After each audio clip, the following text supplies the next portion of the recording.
Yes, hello. This is the Raw after stomping grounds, which was actually not a bad pay-per-view. Hi, I am Oliver James of the WWE Weekly new YouTube channel, and I am going to be giving you my review on last night's Monday Night Raw, going in to SmackDown Live.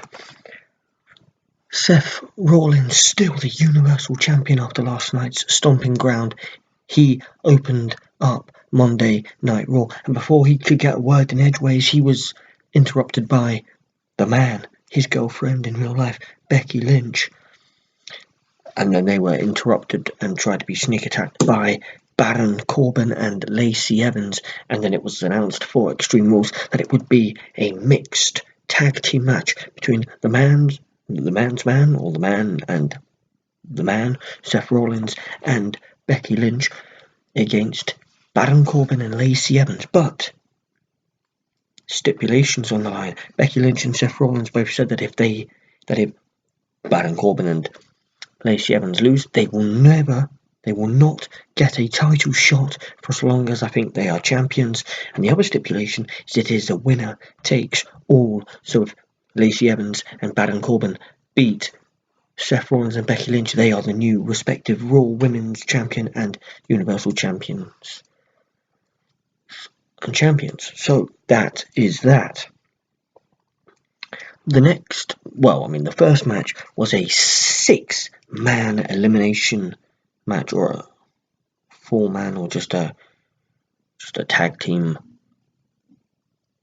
It was the Revival and Daniel Bryan and Eric Rowan versus the New Day of Biggie and Xavier Woods, and the Usos. The current SmackDown Live Tag Team Champions, Daniel Bryan and Eric Rowan, they were eliminated first after I think it was one of the Revivals hit Daniel Bryan in the back of the head.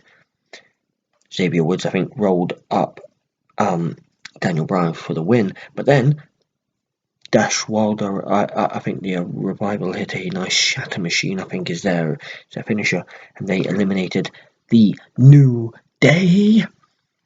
Then it was just between the Revival and the Usos, and as loads of people have said, that probably the best tag team in pro wrestling, or just in WWE at the minute. The Usos picked up the victory, so they beat the Revival. So it was basically the New Day and the Usos beating Revival and Daniel Bryan and Eric Rowan. The next segment was a Miz TV with Carmella and R-Truth. But if anyone did see in the background of it was backstage to the Miz, saying up next is the Miz TV thing. If you saw backstage, there was, I think it was Abigail the Witch, one of the things from the Bray House Firefly Funhouse was actually peering out, looking into the Miz. So obviously whoever saw that, people were probably thinking, oh my god, Bray Wyatt could feature today. I will get to that at the end of the show because he did not feature, which is unfortunate, but I will be talking about that at the end. But anyway, he had R-Truth and Carmella on his show, which was really funny. R-Truth was being hilarious because obviously The Miz seemed a bit like a heel in this interview, because he was obviously questioning and quizzing R-Truth. Was it right for you to sneak attack Drake Maverick at the end, or at his wedding, to win back your 24/7 championship? But then Drake Maverick came out, kind of pleaded with Truth for the rematch, with obviously all the 24/7 stipulation thing of interference of all the wrestlers cancelled for the match. So R-Truth accepted, and within 5 to 10 seconds, R-Truth won, and then he got chased around and had to flee from all the other superstars. So yeah, R-Truth beat Drake Maverick in about 5 or 6 seconds, not even that. The next one was the 2-on-1 handicap match. Was Roman Reigns versus Shane McMahon and Drew McIntyre. I really, really can't be asked for this feud any longer. It's absolutely appalling. But they were beating down Roman Reigns, kicks, claymores. Shane even spearing Roman Reigns, went up top to go coast to coast on Reigns, and then you had dong. The Undertaker had returned to attack Shane and Drew McIntyre, and then that set up at Extreme Rules The Undertaker and Roman Reigns versus Shane McMahon and Drew McIntyre. Again, probably pointless, but look, they've obviously brought back Undertaker here to try and sell out Extreme Rules and just for a rating or two, which I don't blame them. But why turn to, as people say, a veteran who should probably just make the odd cameo appearance here and there? Maybe not really matches. Why not? Why not have someone like a Cedric Alexander or someone upcoming with so much potential who just runs down for some reason, wants to help out Roman Reigns? Because then I think people would think that's actually a smart move.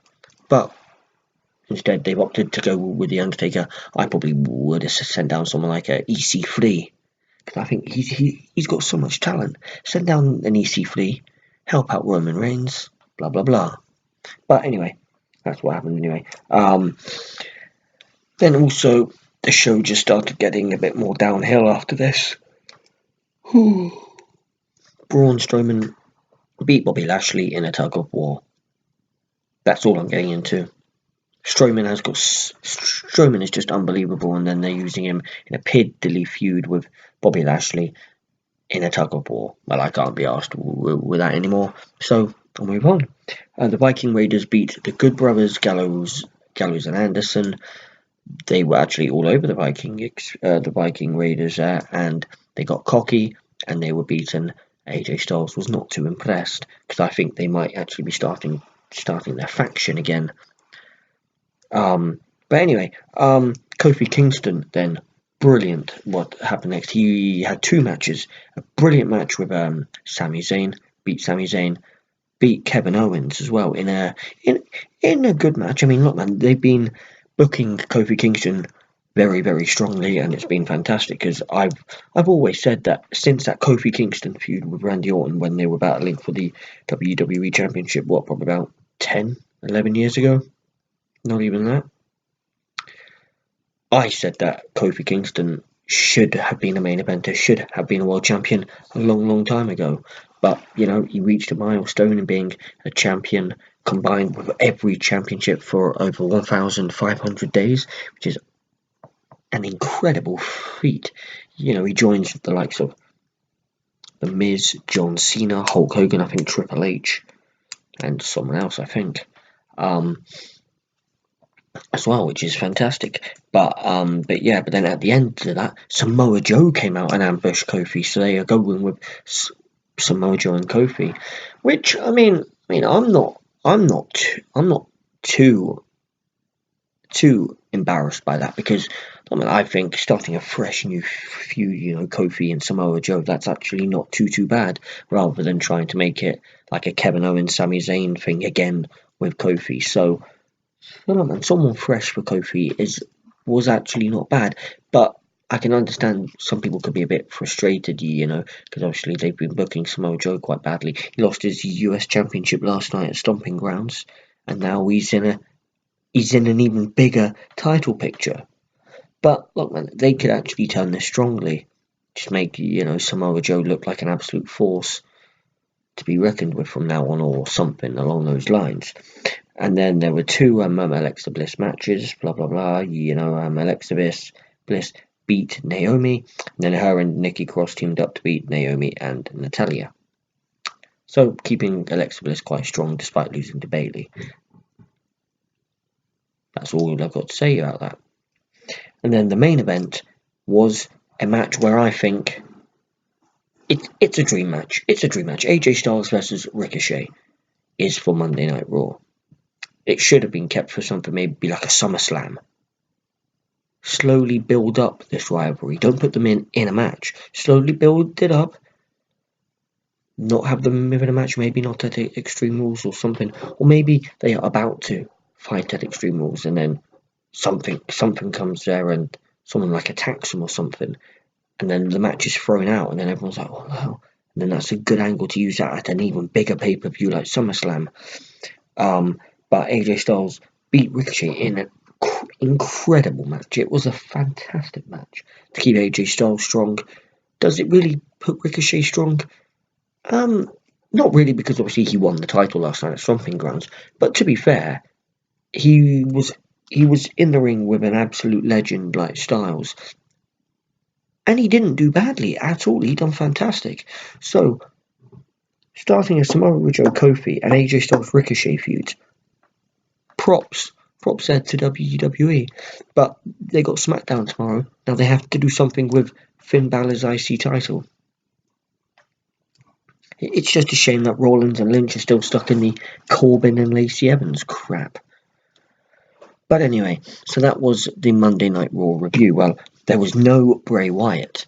You saw throughout the night a few little characters from Firefly Funhouse there, but yeah, there was no Bray Wyatt. Hopefully though, they are going to be using, maybe they might bring Bray Wyatt back on SmackDown Live, which I don't really see happening, or unless they're actually keeping a Bray Wyatt thing till maybe Extreme Rules.